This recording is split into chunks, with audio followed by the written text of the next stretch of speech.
Hello and welcome to Reading the Room. This is the space where we're talking all things books and all things local. Today I am joined with someone who you may have not seen her face, but if you're into audiobooks within the area, you have probably heard her voice. Please welcome Rachel Hirsch. How are you? Welcome to the podcast. I'm well. Thanks for having me. So you've got a little bit of quite a big artistical resume, if you will. So not only do you do audiobooks, but you are a producer, an actor. Walk us through some of the things that you're working on and a little bit of the projects that you've done in the past. Yeah, so I'm a lifelong actor, mostly stage work, and locally I run a theater company called Play Incubation Collective, and we develop new works, which is it's different than being an audiobook narrator, but there are a lot of similarities in the things that interest me about it. I'm getting to see playwrights' work come to life, and most of the time the pieces we work on, that's the first time that playwrights get to hear their work out loud. Yeah. And I have that same experience with audiobooks as well, that this is the only time that authors get to hear their work read out loud, Right. really. And there's something really exciting about that to me, to be the person that helps kind of usher that experience into the world for them. Yeah. And how did you get started with narrating audiobooks? How does one sort of get in that field? Oh, well, like I said, I'm a stage actor. I was in New York City at the time, and I was already doing some other voiceover work. A lot of theater actors also do voiceover work, and audiobooks were always of interest to me because it's like a play, but you're playing all of the parts. And so I worked, in my case, everybody kind of comes into it differently, but I worked with this prolific director, Paul Allen Rubin, in New York, who taught me everything I know and connected me to all the major publishing houses and production companies, and it just kind of took off from there. Yeah. So you did mention you get to kind of talk about all the characters and voice for all the characters. When I'm reading audiobooks or listening to audiobooks, I kind of find that it's interesting when certain voice actors or narrators will kind of accentuate different tones in different ways. Do you find that you have different voices when you kind of speak for different characters in books? Absolutely. Yeah. Every character has a different voice. Yeah. Is that something that you plan out or just kind of happens as it goes? I prep the book. So I have a sense of who the characters are and kind of some of their personality traits. More often than not, if there are significant characters in the book, an author's going to include some kind of notes about what they sound like.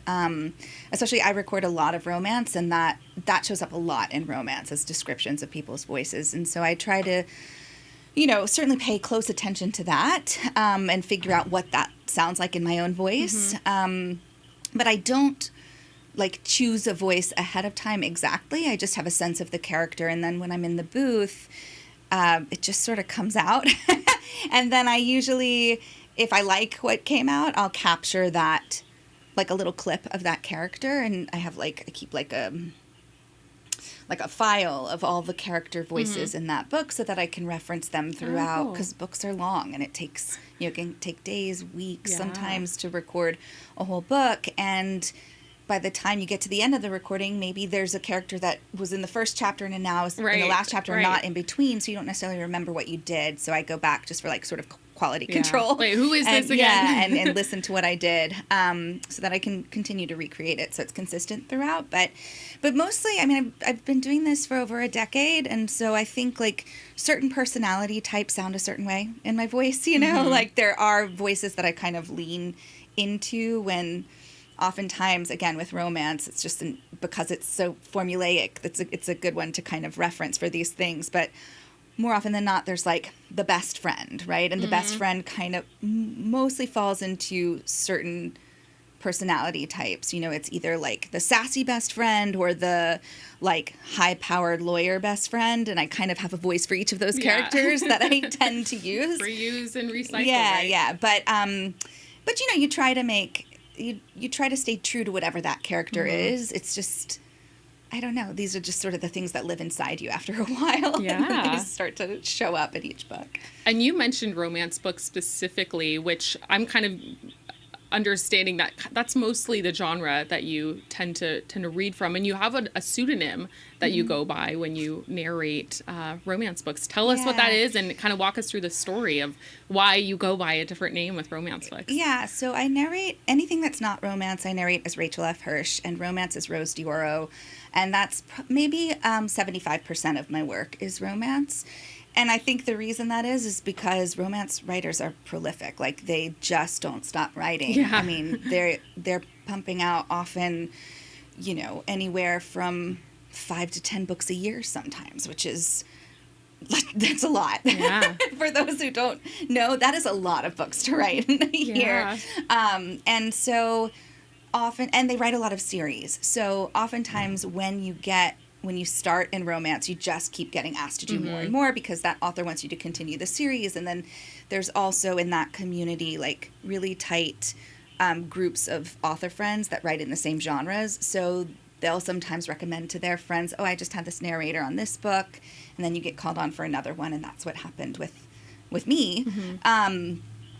But why do I use a pseudonym? When I first started narrating and I got asked to do a romance, I thought that I would be asked to do a lot of YA. Like, that's what I thought my niche in the industry would be. I mean, I sound very youthful. My voice is kind of high. I do get called upon to do a lot of YA and middle grade books too.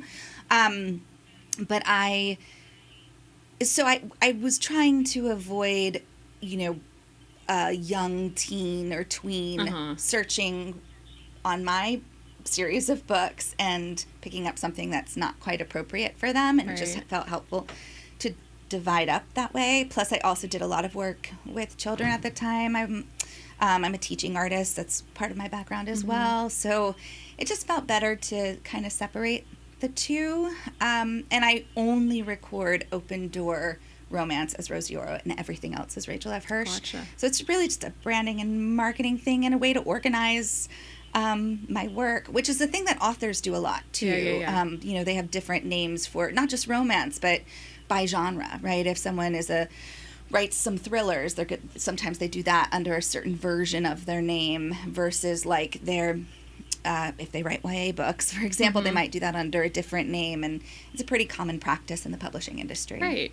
And the $1 million question, Rachel, when it comes to audiobooks, many might claim that, if you listen to a book, you can't necessarily declare that you have read the book. Do you think that audiobooks are cheating in this sense? The thing that always comes to mind for me when I hear this is cheating at what? I don't really understand why. Cheating at having a good time. Yeah, I cheating don't at really enjoying get yourself. it. I don't know why this is such a constant debate, because this isn't any kind of race. Why do we read books? We read books for knowledge. We read them for entertainment. We read them to get away to somewhere else. And I think there's all kinds of ways, there's all kinds of ways to do that. And I also think about, if we're lucky enough as kids, we're read to. Why are we read to? We're read to, first of all, because we can't read yet. And also because it's a way to connect. It's soothing. And I think that's what audiobooks do for a lot of people, is they tap into that part of ourselves, that memory of being read to. And I think most of us who had that experience of being read storybooks when we were children can recite a lot of those books. I don't think we would say we didn't read them. Yeah. It's the same as an adult. I don't know why. We keep talking about it. And what's interesting too is in my community, the way people talk about reading is, did you eyeball read it or did you read it with your ears? It's just reading. Yeah. It's just, how did you consume it? It also, I think what's tricky about this question too is it takes away from the fact that audiobooks are accessibility, right? Absolutely. There's a whole service called Reading for the Blind, which is narrators who narrate audiobooks specifically for people who can't eyeball read themselves. I know a lot of people with ADHD who have a really hard time eyeball reading, and the only way that they can consume stories is through audio. There's all kinds of reasons why people choose audiobooks over eyeball reading, and it doesn't have to be for accessibility. It could just be because they like it better, but they're still getting that story, and there are a lot of studies about this, that we all take in information in different ways and process it in different ways. I mean, I think you could talk to any person who would say, who could engage in a conversation about whether you are an auditory learner or a visual learner. And this is the same thing. If you're an auditory learner, audiobooks might be a better fit for you. And if you're visual, then yeah, use your eyes. And sometimes you need both. But it's all reading. It's all taking in that information. It's all entertainment. And the other thing but I think audiobooks sometimes can even be an enhanced form of reading, because it's that same thing as, being curled up on your caregiver's lap and having them read to you, and you get that intimate experience with them. And I think for a lot of people who consume audiobooks, they get the book, but then they also get this intimate experience with their narrator in their ears as well. And I know this because I meet a lot of the people that listen to my books, and they hear my voice, like just speaking in conversation, and it feels so familiar to them because it's in their ears all the time. And so there's that familiarity and safety, I think, that comes from being read to. And for me, like consuming audio, it's like a movie in my mind, so I get sort of, because I'm hearing the different voices, and I'm hearing the different, like the sighs that, she sighed, and you can actually sigh, it's much more immersive. And so it's just to me, it feels like an enhanced way to read. And I know that's not everyone's experience, but certainly, at the very least, I don't know why it would be considered cheating, because I don't know what you would be cheating at. Having a good time, seeing the cool story in your mind. Yeah. Well, that's all the time we have today, Rachel. And thank you so much for coming. And if you're listening to an audiobook, you might be listening to Rachel. Don't go anywhere. Mia and I will be right back with our own review and our own analysis of Malibu Rising. Thanks again, Rachel. Thanks so much. And we are back. I am no longer sitting with Rachel, but I'm with my co-host, Mia.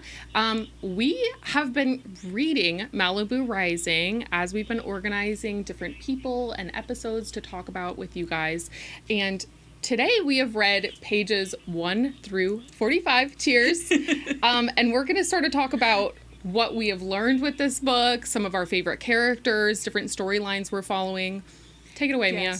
Yeah, so for those of you who don't know, Malibu Rising, it's by Taylor Jenkins Reid, who has written most famous is The Seven Husbands of Evelyn Hugo, Daisy Jones and the Six, and Carrie Soto is back, and the 4 of those books are all interconnected with the Fame series. They're all loosely interconnected, and these follow the 4 Riva siblings as they go through this party that they host every year, and it's a very famous Malibu party, very if you know about it, like if you know you know, if you know you know. And this book is like one of those books that you definitely need to read in the summertime. There's so many ocean visuals. I think there was one scene where they talked about cotton candy, and I was like, I haven't had cotton candy in years, but now I need to try it. Yeah, like just the sand stuck in your toes. It's the perfect summer read to just like eat up in a weekend. Yeah, I think there's a part, I don't remember where it is in the book. I have read this book before. It's one of my favorite I books. have not. There's like a part where I think Hud, one of the siblings, is talking about how he was like, there's sand on his feet, there's sand on his floor, there's sand in his car. Like he'd grown up, there was just always sand everywhere. And that is like such a beach. Because they're all surfers. I guess the main character, would you consider Nina the main character? Say so. Yeah, Nina, our oldest sibling, love her. She is a professional surfer and like a model, as is the brother, Jay. Hud is the photographer. Kit she doesn't know what she wants to do. Youngest She's kind sibling, wanting to like do her own thing, but not like follow in her older sibling's path. Yeah, and they all kind of see her in a specific way, and she is kind of trying to break the mold of like what they assume that she is, which I think is really interesting. I think that in the first section, they mention, I love when books are kind of, you can all read them all separately. They're all standalones, but they have little Easter eggs for people to know when they take place, like in the same universe. Like Mick Riva is their father. He makes an appearance in The Seven Husbands of Evelyn Hugo. He is one of the husbands, and that's crazy. Which is interesting. And he also shows up in Daisy Jones and the Six. Nina Riva, we learn in the beginning, has been left by her husband for Carrie Soto, who is the main character of Carrie Soto's Back. And this is the crazy part, because this is my first book by Taylor Jenkins Reid that I am reading, but had I known that there was like so many other characters involved, I would have been more freaked out when I heard about this. So for context for you guys, there's kind of two different storylines that we're getting while we're reading this book. The first one takes place in the 50s, and we're following the mother of this family who has all of these siblings. And then the second storyline is kind of following all of the siblings, but like we said before, Nina is kind of the main-ish character that is kind of centralized in all of the intertwining lives of her siblings. Yeah, I think there is a moment, I think it's safe to say it's kind of following her worried that she's following the same path that her mother led, because there is a moment at the end of the first section that we read where she says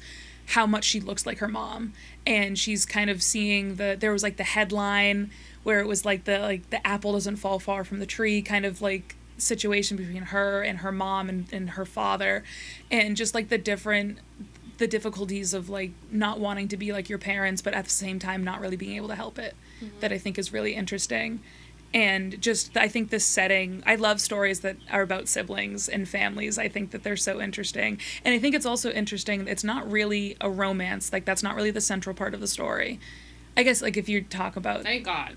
Yeah, like, you know, it's like something a little new. If it was a romance story, I think, like, seeing how some of the romantic storylines between certain characters have played out, I'm like, please don't make this a romantic book, because I want these characters to sort of have a life of their own outside of these partners, right? Yeah. Like... It's clear that for some of these people, and I'm being vague because I don't want to, I've read past this section that we're talking about, and I don't want to sort of reveal away any secrets, but it's clear that a lot of these relationships are either super tanking or something that's really hard for certain characters to get over. Yeah. And I want it to be a story that kind of brings something out of the ashes, you know, the phoenix rising from the fire. Well, of course, the whole point is the fire. We learn in the prologue that there is a fire that happens, and then I also love when stories start like that. They kind of start at the end, so you know that it's kind of looming over everybody.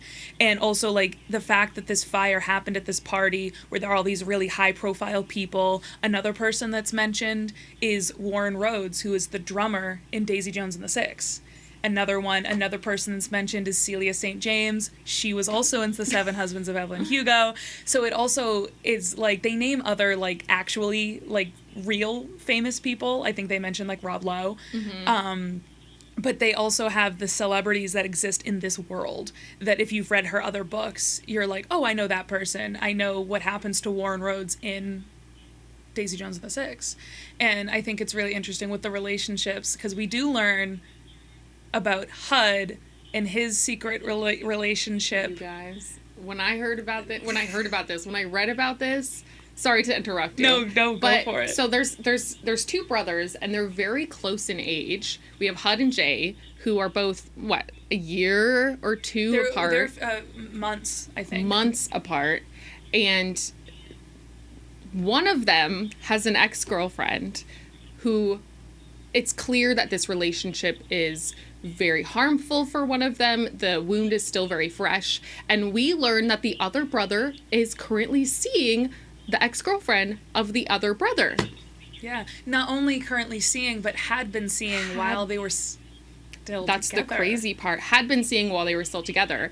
And he's trying to invite this ex-girlfriend to a party that older sister is throwing where other brother will be at. Yeah.